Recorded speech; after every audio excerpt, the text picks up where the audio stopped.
நீங்களாம் திருப்பி ரீஅசெம்பிள் பண்ணி இந்த மாதிரி ஒரு நிகழ்வை நடத்துனது எங்களுக்கு ஒரு நல்ல முன்னெடுப்பு. நீ அடுத்து வர்ற எங்களை மாதிரி பசங்க இதை பண்ணணும்னு விரும்புகிறோம். குறிப்பிட்டு சொல்லணும்னா நீங்களாம் ஒரு கோ எஜுகேஷனாக படிச்சிங்க, ஆனால் எங்களுக்கு அந்த வாய்ப்பு இல்லை.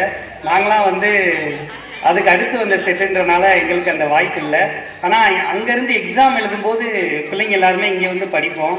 நம்ம ஸ்கூலில் படித்து நிறையா பேர் இன்றைக்கி பெரிய பெரிய பொறுப்பில் இருக்காங்க. நானே இதே தமிழ் வழி கல்வி தான் படித்தேன்.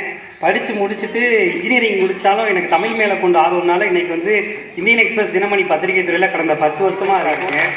At the same time Othakadai சார்ந்த என்ன நிகழ்வாக இருந்தாலும் தன்னார்வமாக என்னால் முடிஞ்ச உதவிகளையும் முடிஞ்ச சேவைகளையும் பண்ணிகிட்டு இருக்கேன். குறிப்பிட்டு சொல்லணும் அப்படின்னா சமீபத்தில் நம்ம தமிழ்நாடு கவர்மெண்ட்டு துணை முதல்வர் என்ன பண்ணாங்கன்னா ஒரு 182 இளம் பேச்சாளரை தேர்ந்தெடுத்தாங்க.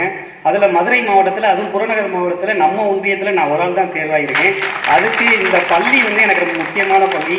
இதே பள்ளியில் இன்றைக்கி மேடை கூட கொஞ்சம் வசதியாக இருக்குது. அன்னைக்கு மேடையும் கம்மியாக இருந்த காலத்தில் இதே பள்ளியில் இங்கே நின்று எத்தனையோ முறை பேசி, அதாவது தாமரை போல் வீட்டில் இருக்கும் தலைமையாசிரியர் அவர்களுக்கும் ஆவாரம் போல் வீட்டில் இருக்கும் ஆசிரியர் பெருமக்களுக்கும் அப்படின்னு சொல்லி பேசின ஆள் இன்னைக்கு போய் அதே துணை முதல்வர் பெரிய அமைச்சர் அந்த இருக்கிற மேடையில் என்னாலையும் பகிர்ந்துக்கிட்டு ஒரு பேச்சை பேச முடியுது அப்படின்னா அதுக்கு ஒரு அரசு பள்ளி மாணவன் சொல்கிறதுல நான் ரொம்ப கர்வமாகவும் பெருமையாகவும் நினச்சிக்கிறேன்.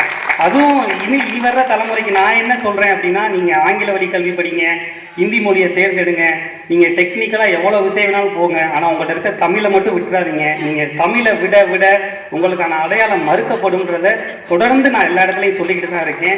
நிறையா விஷயங்களை முன்னெடுத்து போகிறதுக்கு எல்லாரும் சொல்லுவாங்க. என்னை பார்க்கும்போது கூட நான் அரசு பள்ளியில் படித்த மாணவர் மாதிரி இல்லை, ரொம்ப அப்டேட்டடாக இருக்கும், டெக்னிக்கலாக இருக்கும். அதுக்கு காரணம் என்ன அப்படின்னா நம்மளோட ஆசிரியர்கள், முன்னாள் ஆசிரியர்கள். நான் எவ்வளவோ பள்ளியில் போய் பேசியிருக்கேன், எவ்வளோ மேடையில் போய் பேசியிருக்கேன், ஆனால் எங்கே பேசினாலும் நான் அழுத்தமாக சொல்கிறது நான் ஒரு அரசு பள்ளி மாணவர் அப்படின்றத நான் எந்த இடத்துலையும் மறுத்ததில்லை. அதுவும் என்னோட முன்னாள் ஆசிரியர்களோட பேரை நான் குறிப்பிட்டு நிறையா டைம் நான் சொல்லிக்கிட்டே இருக்கேன், இனிமேலும் சொல்லிக்கிட்டே இருப்பேன். காலத்து வரைக்கும் உங்களோட நட்பு வட்டாரம் நல்லா பெருகணும், நல்லா வளர்த்துக்கோங்க.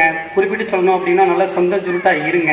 நல்ல உங்கள் பிள்ளைங்களுக்கெல்லாம் நல்ல உணவு பழக்க வழக்கங்கள். இப்போல்லாம் நிறையா விளையாட்டுக்கு முக்கியத்துவம் கொடுக்குறாங்க. அது என்ன மாதிரியான விளையாட்டுகளையும் உங்கள் பிள்ளைங்களை ஃபோக்கஸ் பண்ண வைங்க. நல்ல கான்டாக்டில் இருங்க, நட்பை நல்லா வளர்த்துக்கங்க, நல்ல உணவுகளை, நல்ல ஊட்டமான உணவுகளை எடுத்துக்கங்க. இனி வர்ற தலைமுறைகளுக்கு நீங்கள் சொல்கிறது என்ன அப்படின்னா, என்ன மாதிரியான விஷயங்களாக இருந்தாலும் உங்கள் இருப்பிடத்தையும் உங்கள் வாழ்வாதாரத்தையும் விட்டு கொடுக்காதீங்க. நம்ம ஊர் அப்படின்றது நமக்கான பெருமை. எந்த ஊர் போனாலும் நான் இந்த பகுதியிலேருந்து வரேன்றதை முன்னெடுங்க. உங்கள் பிள்ளைங்களுக்கு அடுத்தடுத்து தேவைகளை முன்னிறுத்தல எந்த அளவுக்கு சிரத்தை எடுக்கணுமோ அதே மாதிரி வர்றவங்களுக்கு நல்ல உபசரிப்பு கொடுக்கணும். விருந்தோம்பல்ன்றதை என்னென்னு கற்றுக் கொடுங்க. சின்ன பிள்ளைங்களை ஃபோனில் மூழ்கடிக்காமல் நல்லா இறங்கி விளையாட விடுங்க. அதுக்கான முன்னெடுப்புகள் என்ன மாதிரி இருந்தாலும் என்னை மாதிரி ஆளுங்களை பயன்படுத்திக்கங்க. நல்ல கான்டாக்டை பில்டு பண்ணுங்கள். இனி வர்ற தலைமுறை எந்த அளவுக்கு வலுவாக வரணும் அப்படின்னா அதுக்கு இந்த மாதிரி அரசு பள்ளி ரொம்ப முக்கியத்துவம் கொடுக்கும். நம்ம இருந்த காலகட்டத்தில் இருக்கிற அரசாங்க பள்ளி மாதிரி இப்போ இல்லை. நிறையா ஸ்மார்ட் கிளாஸ் நிறையா உள்ளே வந்துருச்சு. நான் ரொம்ப கர்வமாகவே சொல்கிறேன், எனக்கு ஒரு பெண் குழந்தை இப்போ கிட்டத்தட்ட ஒரு 3 வயசு இருக்கும். 5 வயசு ஆனதுக்கப்புறம் இதே அரசு பள்ளியில் தான் அந்த பிள்ளையை நான் படிக்க வைக்கணுன்றதை இந்த இடத்துல நான் சொல்லிக்கிறேன்.